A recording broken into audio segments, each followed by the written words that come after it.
So here we have a right triangle. I'm going to make it nice and big so we can all see it. Let's let the three legs of this triangle be named. Let's let this short leg right here be called A. Let's let this leg of our right triangle be called B.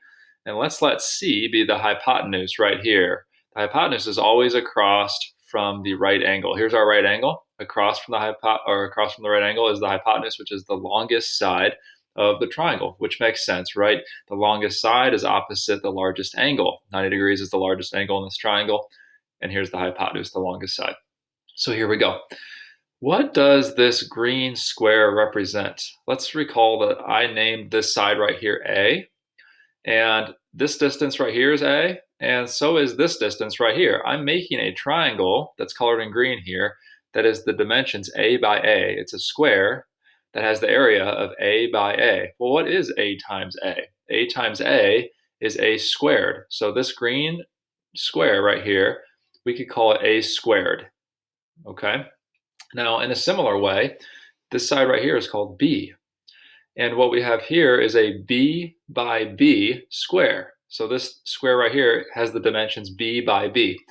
So the area of that square would be B times B, which is B squared. Okay, so I'm going to run a little simulation here, and we're going to see what happens with these two squares in regards to this square over here. What is this square? This square is dimension C by C, okay? So that's C squared. This square has area C squared. So here I have A squared, B squared, and down here C squared. Let's see what happens when I do this simulation. First, I'm going to drag this green dot and see what happens. So here is my A squared square being kind of transformed into a parallelogram, and then it slides down and translates down and fits nicely there on the left side of that square, the C squared square to be specific.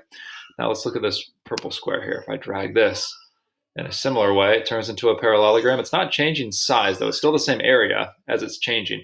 And now it slides down and it fills in that space remaining in the C squared triangle. So what does this mean, boys and girls? What this means is that A squared, which is this green space right here, it was over here and it transformed over here. A squared plus B squared, which is this purple rectangle, it was a square over here, now it's a rectangle over here.